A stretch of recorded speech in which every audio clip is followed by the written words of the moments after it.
안녕하세요. 주식 1분 미만입니다. 요번에 가져온 기업은 이스트소프트입니다. 시작에 앞서서 이 리포트는 제가 직접 제작한 리포트입니다. FN 가이드, 와이즈 리포트 가셔도 없어요. 자, 투자 포인트는 이렇게 세 가지를 적어놨는데 하나로 합쳐서 요약하면은 카발 모바일 게임이 동남아에서 엄청 잘 나가고 그걸 기반으로 자회사 줌 인터넷 주가와 디커플링 돼서 주가가 엄청나게 상승하는 중이다. 이렇게 요약되고요. 시가총액은 1758억 원인데 이게 조금 황당한 게 절반가량 지분 들고 있는 줌 인터넷 시가총액이 1889억 원이거든요. 아무리 줌 인터넷이 테마주라지만 자회사 지분 가치만으로도 저평가입니다. 퍼랑 PBR은 이렇게 되고요. 상승 여력은 26.9% 라고 제가 작성해놨지만 저거보다 더 상승할 것으로 보고 있습니다. 그 이유는 후반부에서 말씀을 드릴게요.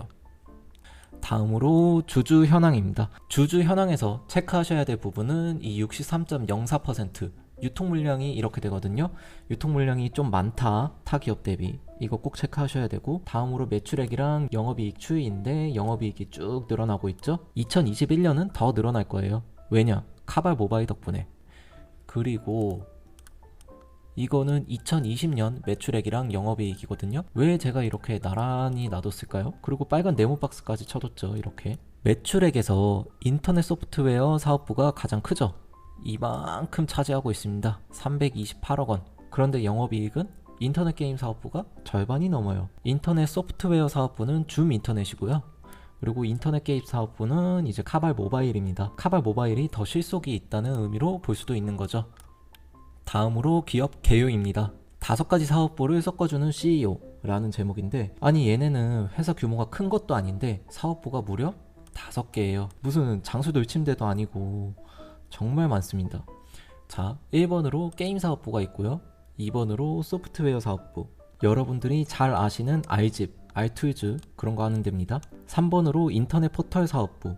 마찬가지로 여러분들이 잘 아시는 줌 속해 있는 사업부예요. 그리고 안경 관련 컨텐츠 개발. 이거는 라운즈라는 브랜드의 안경입니다. 여기서 의문이 드셔야 해요. 1, 2, 3번은 뭔가 멋있고 돈 잘 벌 것 같은 그런 IT 산업이잖아요. 그러다가 갑자기 안경 사업부 얘기가 나왔어요. 네, 보통 안경 사업부가 아니에요.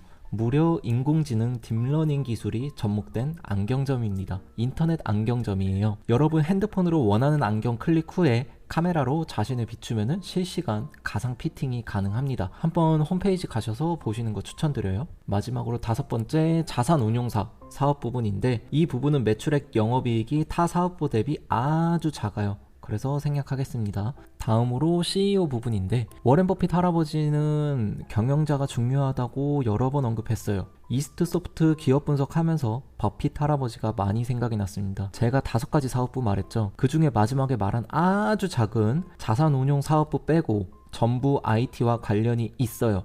왜 그럴까요? CEO가 개발자 출신이라서 그래요. 거기다가 나이도 굉장히 젊으신 분입니다. 도전적으로 여러가지 사업을 하고 있다 라고 보시면 됩니다. 다음으로는 이제 기업 분석 부분입니다. 기업 분석 1번, 잊혀져가는 알집 그리고 줌 인터넷. 제목부터 굉장히 슬프죠. 그런데 내용은 더 슬퍼요. 2008년도에 1.1%였거든요 점유율이. 근데 2021년에는 이게 더 떨어질까 싶은데 더 떨어져요. 실제로 이 밑에서 이 차트 있죠. 이거 보시면은 여기 1.1%였는데 계속 추락하고 있어요. 이제는 0.1 몇 %까지 떨어졌어요. 더 떨어질 것 같지 않았는데 이건 마치 주식처럼 뭐 바닥 밑에 지하실에 있는 그런 케이스예요. 여러분, 요즘 카카오, 네이버 주가가 끝도 없이 고공행진 할 수 있었던 거는 플랫폼 사업이기 때문이에요. 그러면은 줌은 왜 이럴까요? 줌에는 사람이 없어요. 사람들이 줌에 갈 이유가 없습니다. 무매력 그 자체예요. 자, 그러면은 여태까지 어떻게 줌 인터넷이 이 1.1%라는 점유율이라도 차지할 수 있었느냐? 그건 바로 알집을 깔면서 혹은 다른 알툴즈에 있는 다른 것들을 이제 깔면서 업데이트를 할 때 줌 인터넷을 깔라는 그런 문구가 나와요. 여기 제가 참고 자료로 넣어놨죠. 줌을 홈페이지로 이런 거 같이 조금 꼼수를 껴가지고 이제 점유율을 방어하고 있었는데 점점 그게 힘들어진다는 의미죠. 제가 보기에는 5년 이내에 사업부 매각이나 개편을 할 것으로 보입니다. 그러면은 줌 인터넷만 문제이냐? 그게 아니에요. 알집도 상태가 안 좋아요. 얘네만의 강점이 없거든요. 누군가가 이렇게 반문을 할 수가 있어요. 그래도 압축 프로그램 하면은 알집이 아니야. 이렇게 말씀하시면은 연세가 조금 있으신 분입니다. 요즘 하도 좋은 게 많아서 알집 잘 안 써요. M포털에 압축 프로그램 검색 시 나오는 창을 보시면 됩니다. 그러면 또 누군가 이렇게 물을 수도 있어요. 알투즈의 파일 압축, 바이러스 검사, 캡처 기능 등등 기능이 얼마나 많은데, 네, 저도 알투즈 써요. 근데 특별한 기술력이 요구되는 건 단 하나도 없습니다. 이게 팩트예요. 즉 여기도 사업부의 상태가 안 좋다. 미래 전망이 그렇게 밝지가 않아요. 자, 그럼 이렇게 미래 전망이 밝지 않은데 제가 왜 이거를 기업 분석했을까요? 다음으로 기업 분석 2번입니다. 성장하는 게임 사업부. 드디어 밝은 얘기를 해드릴 수 있어요. 카발 모바일 영업이익이 전년 동기 대비해서 295.4%, 거의 3배 성장이죠. 역시 게임 사업이 돈이 잘 돼요. 옆 동네에 이제 엔땡 소프트? 이렇게 말해도 다들 알아들으시죠? 이런 거 보면은 아이템 한 3억짜리 있잖아요. 걔네들 우승하고 검 나와가지고 휘두르는 거, 그거 다 NC 순이익으로 꽂히는 거예요. 자, 카발 모바일은 동남아에서 아주 잘 나갑니다. 이게 모바일 게임 하려면은 핸드폰 성능이 어느 정도 받쳐줘야 되잖아요. 막 갤럭시 3 같은 걸로 요즘 최신 모바일 게임 죽었다 깨어나도 못하잖아요. 그러다 보니까 게임 사업은 해당 국가의 GDP에 일정 부분 비례하는 성향이 있어요. 한국보다 GDP가 낮은 국가 사람들이 더 좋은 핸드폰을 사용할 것 같아요? 아니죠. 동남아 국가가 소득 수준이 낮기 때문에 과거 한국에서 널리 유명세를 떨쳤던 게임인 카발 온라인 IP 기반 모바일 게임이 유행이라는 의미입니다. 태국에서 매출 상위권을 유지하고 있고요. 요번에 필리핀까지 진출을 하고 있습니다. 다음으로 게임으로 이렇게 쌓여가는 현금은 창고에 차곡차곡 쌓여가고 있어요. 2018년 기준으로 169억 원에서 올해 1분기 440억까지 현금성 자산이 늘어났습니다. 제가 아까 뭐라고 그랬죠? 이스트소프트는 뼛속까지 IT 회사다. 속해 있는 산업이 좋죠? 현금 들고 있죠? 그 다음에 뭘 할지 기대되지 않으세요? 그리고 제가 아까 줌 인터넷, 알집 속해 있는 사업부 몇 년 내에 망한다고 했잖아요. 여기서 그게 장점으로 변해요.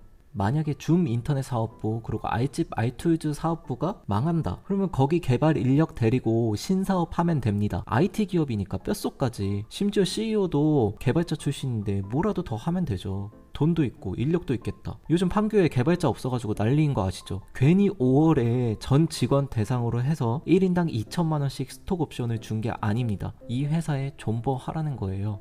충분히 게임 사업부가 잘 나가고 있다 라고 보시면 되고요. 다음으로 밸류에이션입니다. 저번에 DNC 미디어처럼 정석으로 매출액, 영업이익, 순이익 나눠서 밸류에이션을 할까 하다가 사업부도 많고 너무 사업부별로 실적이 천국과 지옥으로 오가고 있어요. 그래서 생략했습니다. 게임 사업 부문만이라도 할까 생각을 했는데 영업이익 성장폭이 아까 말씀드렸죠. 한 분기에 2배씩 성장합니다. 밸류에이션은 논리 싸움인데 카발 모바일 21년 2분기 실적이 요번에 나와야 어느 정도 대략적인 숫자가 잡힐 것 같아요. 그래야 저도 추정을 할 수 있을 것 같고요. 자, 밸류에이션 다음은 차트 분석입니다. 코로나 사태가 터진 이후로 2020년 3월이죠. 이스트소프트 주가가 자회사 줌 인터넷 주가에 연동이 돼요. 자, 여기 밑에 차트를 보실게요. 제가 비교 차트를 넣어놨는데 여기서 이 색깔이 줌 인터넷이고 이스트소프트가 요 색깔입니다. 근데 여기 마지막에 보시면 이스트소프트 주가가 훅 날아가고 줌 인터넷 주가는 그대로 플랫하게 가고 있죠. 이게 원래는 자회사 주가가 상승하면은 모회사 주가도 일정 부분 디스카운트하고 따라가요. 그런데 이 이전에도 올해 7월 이전에도 쭉 보시면은 크게 디스카운트도 안 해요. 그냥 그대로 따라가요. 그만큼 이스트소프트의 재무 그리고 성장성이 좋다고 시장 참여자들이 판단을 하는 겁니다. 자, 다음으로는 주봉 차트 분석입니다. 주봉 차트 분석 보시면은 깔끔하죠. 5일선, 11선, 21선을 정말 깔끔하게 가는데 이건 마치 엄마 차, 아빠 차 번갈아 타면서 여행하는 대학생 마냥 그냥 5일선, 11선 왔다 갔다 하고 있어요. 이런데 보시면은. 그러면 여기서 중요한 포인트는 최근 한 달간 급등을 했다는 점입니다. 자, 그 다음으로 월봉 차트 분석입니다. 과거 2015년도에 게임 사업부 중국 진출한다고 4배 이상 상승했거든요. 여기 보세요. 요겁니다. 요거. 근데 실제로는 못했어요. 진출을. 요번에는 동남아 진출입니다. 지금 날아가고 있죠. 실제로 진출을 했고 실적이 급상승 중입니다. 그래서 단기적으로 2만원, 여기죠. 2만원까지 목표 주가를 생각하고 있고요. 장기적으로는 게임 사업부 실적 나오는 모습을 보면은 여기 3만원까지도 이전 고점이죠. 여기랑 똑같아요. 3만원까지도 기대해 볼 수 있다고 생각을 합니다. 다음으로 5번 수급 분석입니다. 눈에 띄는 거래형 같은 경우에는 총 5가지, 교보, 하나금투 이거 하나로 묶었고요. 모건 스탠리, 미래에셋, 키움, CS 이렇게 총 5가지인데 여기서 기억해 두셔야 될 점이 애널리스트 리포트가 7월 23일에 정말 오랜만에 나왔어요. 그리고 그걸 통해서 장대 영봉이 만들어졌다는 점 일단 알고 계셔야 됩니다.